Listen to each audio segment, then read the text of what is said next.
بسم اللہ الرحمن الرحیم۔ السلام علیکم۔ آج ہم پڑھیں گے پطرس بخاری کی نثر نگار کی خصوصیات یا خوبیاں۔ پطرس بخاری اردو کے ایک منفرد اور مشہور مزاح نگار، ناول نگار، افسانہ نگار، مترجم، نقاد اور برطانوی ہندوستان کے ماہر نشریات تھے۔ انہوں نے اردو نثر نگاری کو نئے اسلوب اور انداز سے آشنا کیا۔ ان کی نثر نگاری کی کئی خوبیاں ہیں، جن میں سے کچھ اہم ترین درج ذیل ہیں۔ سہل نگاری۔ پطرس بخاری کی نثر آسان، رواں اور سہل ہے۔ ان کے بیان میں فصاحت اور زبان میں سادگی ہے۔ وہ مشکل الفاظ اور پیچیدہ جملوں سے گریز کرتے ہیں اور اپنے خیالات کا اظہار آسان اور سلیس زبان میں اس طرح کرتے ہیں کہ قاری داد دینے پر مجبور ہو جاتا ہے۔ ان کی تحریروں میں محاورات کا برجستہ استعمال بھی دیکھنے کو ملتا ہے۔ اس کی وجہ سے ان کی تحریریں ہر طبقے کے قارئین کے لیے دلچسپ اور قابل فہم ہوتی ہیں۔ الفاظ کا انتخاب۔ پطرس الفاظ کے انتخاب میں بہت مہارت سے کام لیتے ہیں۔ کم سے کم الفاظ استعمال کر کے بڑی سے بڑی بات کہنا ان کی خوبی ہے۔ وہ بہترین الفاظ کا انتخاب کر کے سیدھے سادے جملوں سے اپنے خیالات کو مؤثر انداز میں پیش کرتے ہیں۔ اس طرح ان کی تحریر کا تاثر بھی بڑھ جاتا ہے۔ ان کی یہ خوبی ان کے مضامین ہاسٹل میں پڑھنا، لاہور کا جغرافیہ اور اردو کی آخری کتاب میں دیکھی جا سکتی ہے۔ مقصدیت۔ پطرس مذاق ہی مذاق میں کام کی باتیں کہہ جاتے ہیں۔ وہ سماجی اور سیاسی مسائل پر بھی مزاحیہ انداز میں تبصرہ کرتے ہیں، جس سے ان کی تحریروں میں ایک خاص گہرائی اور بصیرت پیدا ہو جاتی ہے۔ ان کا مقصد زندگی کی تلخ حقیقتوں کو خوشگوار اور مزاحیہ انداز میں آشکارا کرنا ہے۔ اس کی بہترین مثال مرید پور کا پیر ہے۔ موضوع کا انتخاب۔ پطرس بخاری کی مزاح نگاری کی خصوصیات میں ایک اہم خصوصیت موضوع کا انتخاب ہے۔ وہ اپنے موضوع کا انتخاب اپنے ماحول سے کرتے ہیں۔ ان کے مضامین میں عام آدمی کے مشاہدے اور تجربے سے متعلق باتیں ہوتی ہیں، اس لیے ان کے مضامین میں عمومیت کا عنصر بہت زیادہ ہوتا ہے۔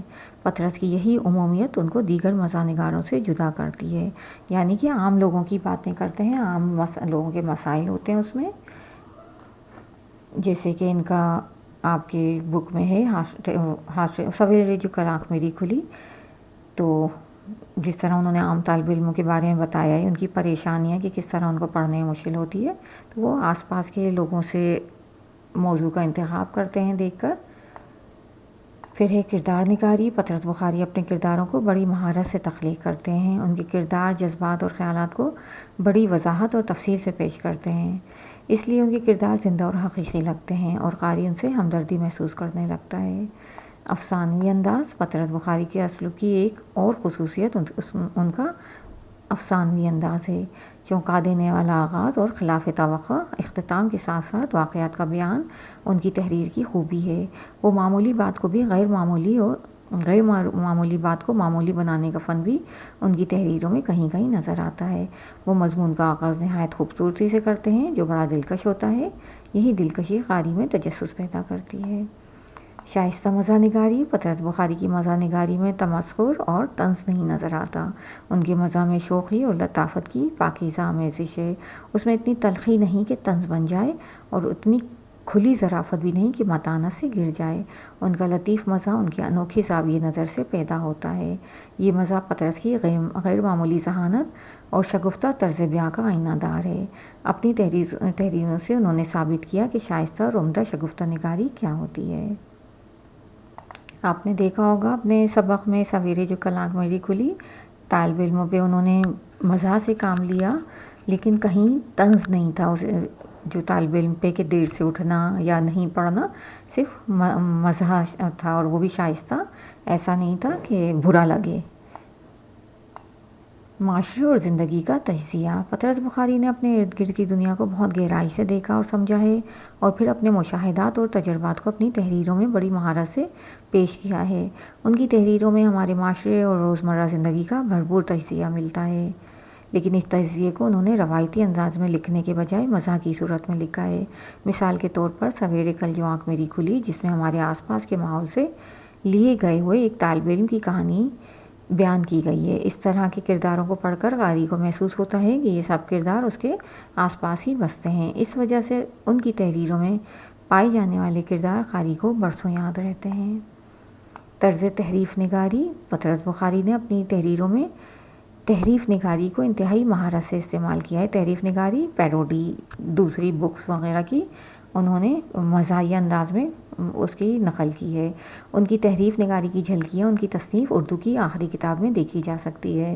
اردو کی آخری کتاب جو ہے وہ ابن انشا نے بھی اس کی پیروڈی لکھی تھی، اور پطرس بخاری نے اس کے چند اسباق کی پیروڈی لکھی تھی، اور یہ جو کتاب تھی یہ محمد حسین آزاد کی کتاب تھی، جو کہ پڑھائی کے لیے استعمال ہوتی تھی، اردو کی پہلی کتاب اور نصابی کتاب تھی، لیکن ان دونوں مصنفوں نے اس کی پیروڈی کی تھی اور بہت اچھے طریقے سے کی تھی، بہت دلچسپ ہے۔ اور ابن عیشا نے تو پوری بک کی ہی پیروڈی کی تھی اس کی، تو وہ بہت ہی دلچسپ ہے۔ اور پطرس بخاری نے کچھ سبق اس کی تھی، لاہور کا جغرافیہ وغیرہ بتایا تھا، تو بہت دلچسپ کتاب ہے۔ تو یہ بہت اچھے طریقے سے اپنی اس مہارت کو استعمال کرتے تھے، یعنی کہ تحریف نگاری کو۔ پھر ہے شگفتگی اور بے ساختگی۔ پطرس کی نثر میں زبان و بیان کی شگفتگی اور بذلہ سنجی کا عنصر نمایاں ہیں۔ ان کی تحریریں قارئین کو مسکراہٹ اور قہقہا دونوں فراہم کرتی ہیں۔ ان کی تحریروں کو پڑھ کر ایسا لگتا ہے جیسے وہ اپنے دوست سے نہایت بے تکلفانہ انداز میں بات چیت کر رہے ہیں۔ انگریزی ادب کا اثر۔ پطرس بخاری کو انگریزی ادب پر گہری دسترس حاصل تھی، جس کا اثر ان کی نثر نگاری میں بھی دیکھا جا سکتا ہے۔ انہوں نے انگریزی کے وسیع مطالعے کو اردو میں بہت حد تک استعمال کیا۔ ان کے انداز فکر اور طرز بیان میں انگریزی ادب کا اثر موجود ہے۔ تنوع۔ پطرس بخاری نے مختلف موضوعات پر لکھا ہے، جن میں مزاحیہ مضامین، افسانے، خطوط اور تنقیدی مضامین شامل ہیں۔